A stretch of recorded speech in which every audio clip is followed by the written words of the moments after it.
3. Assalamualaikum warahmatullahi wabarakatuh. Saya Dewi Farida Andriani, mahasiswa PPG Daljab di IAIN Ponorogo akan membuat video praktek pembelajaran.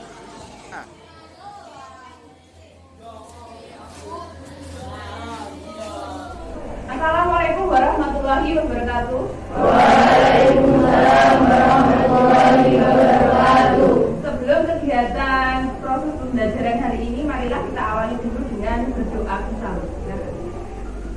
Rahman. Bismillahirrahmanirrahim.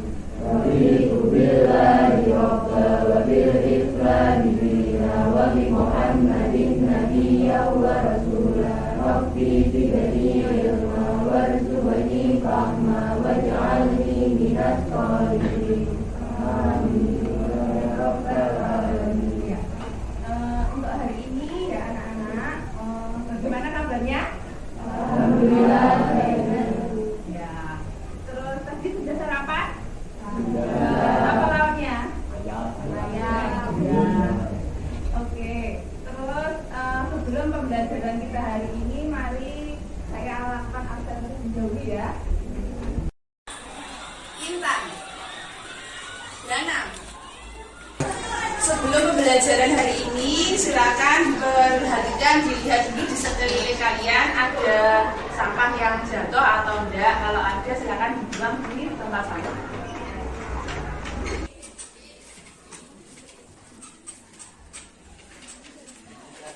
Sebelum pembelajaran kali ini, kita awali dulu dengan membaca Asmaul Husna lewat video. Ayo kita baca sama-sama ya.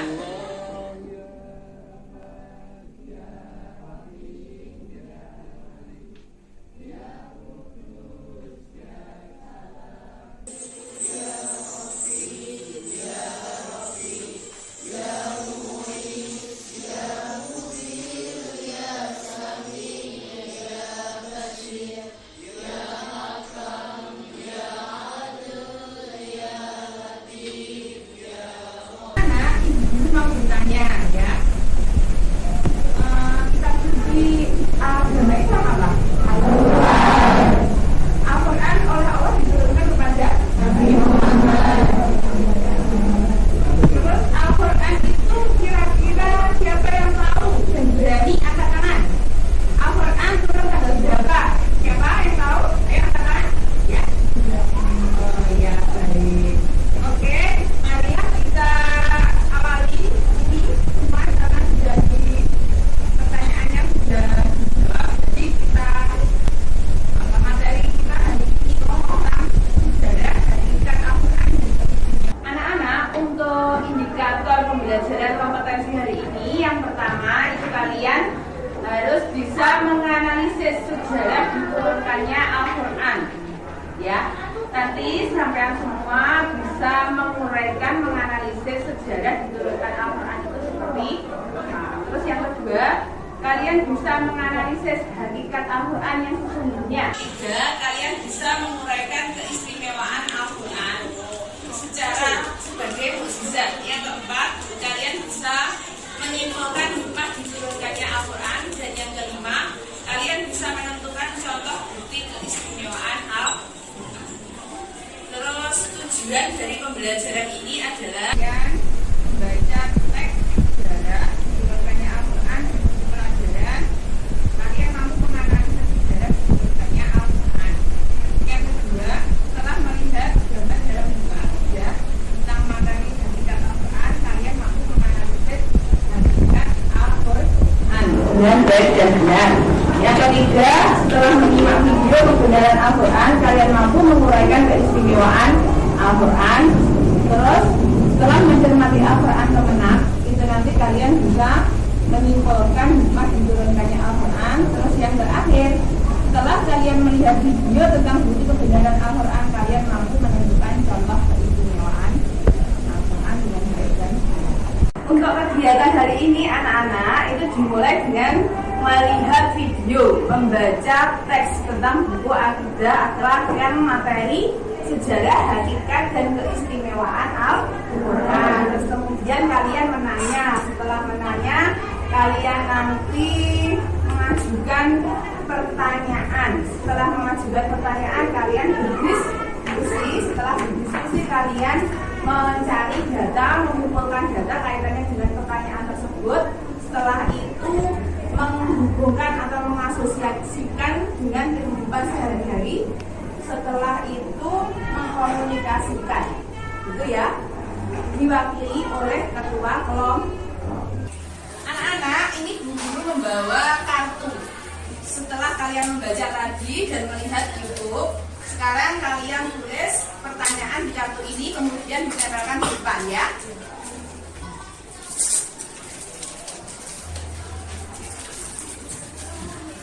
Silakan.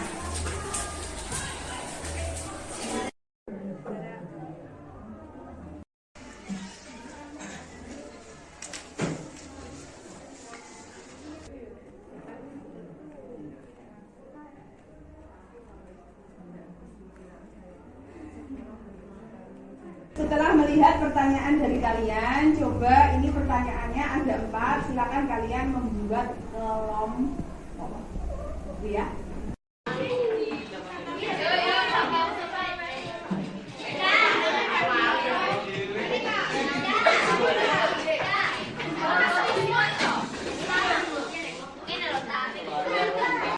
Untuk pembagian kelompok 1 ini tentang bagaimana sejarah turunnya Al-Quran. Silakan dibaca sesuai dengan yang saya katakan tadi. Untuk kelompok 2, apakah hakikat Al-Quran, tolong dibicarakan nanti, disampaikan ke depan. Untuk kelompok ketiga, apa keistimewaan Al-Quran sebagai mukjizat. Dan untuk kelompok 4, apakah hikmah dari diturunkannya Al-Quran. Tolong sekarang dikerjakan.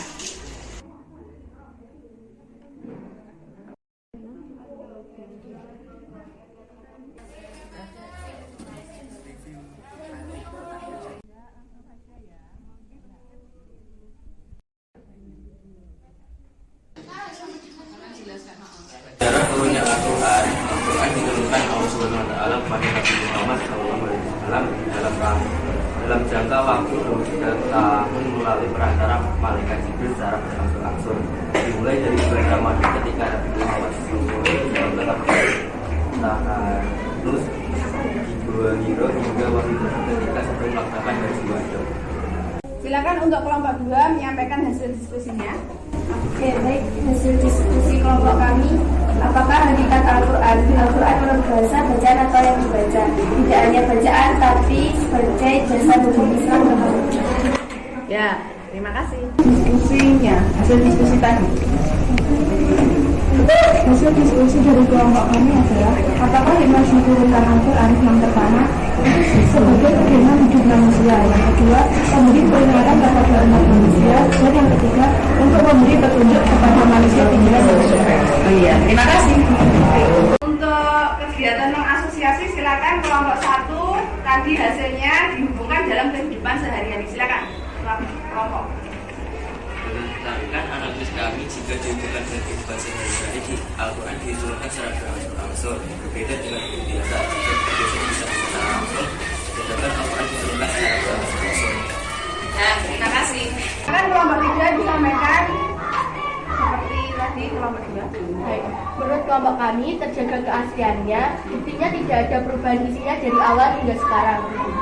Ya, terima kasih. Sekarang kelompok 4, silakan disampaikan.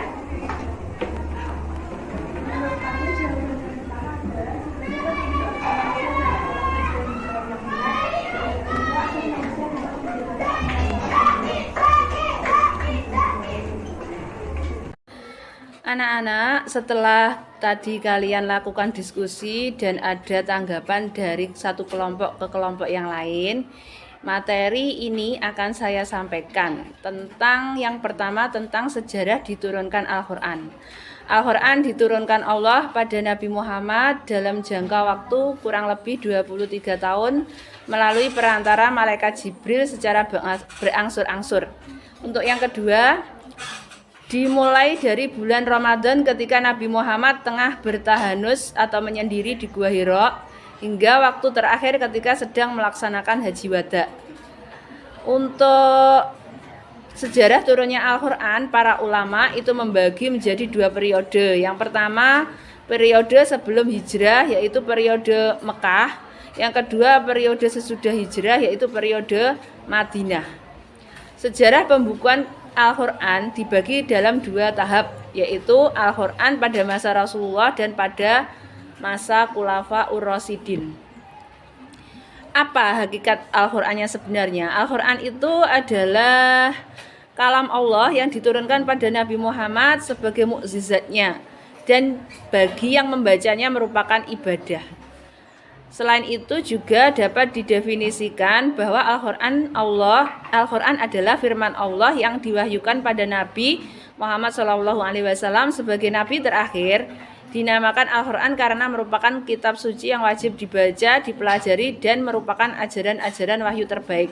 Jadi di sini hakikat Al-Quran itu intinya tidak hanya untuk dibaca, tapi lebih dari itu dapat dijadikan sebagai pedoman hidup karena merupakan firman Allah.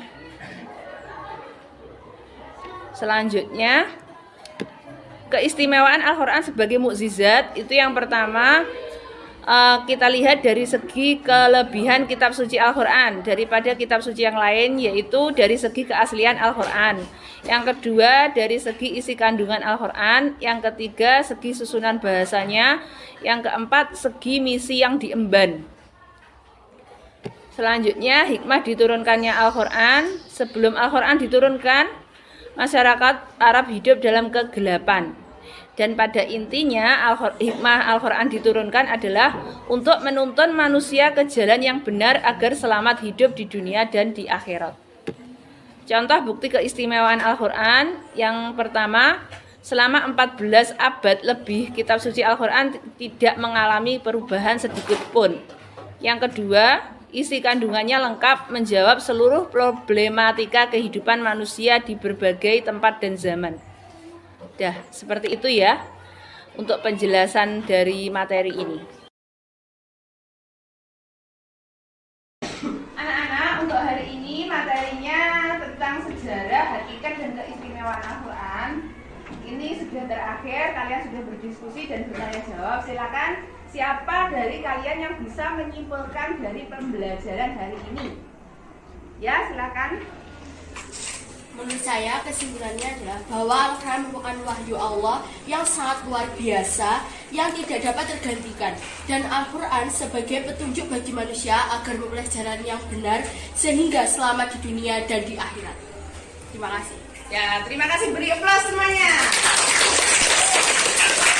Anak-anak, tadi kan sudah kita mulai dari mengamati, menanya, terus kemudian mengumpulkan data, mengasosiasi dan mengkomunikasikan. Terus setelah itu kan sudah selesai. Sekarang untuk tugasnya sudah saya sampaikan lewat link. Saya lewat link sampai nanti semua mengerjakan soal yang ada di link tersebut. Ya. Terus selain itu juga kalian mengisi angket tentang bagaimana kesan dan pesan kalian untuk pembelajaran hari ini. Itu tolong diisi, ya. Terus untuk pekerjaan rumahnya itu juga saya share lewat link. Nanti tolong untuk linknya itu sudah saya share, yaitu soalnya ada di link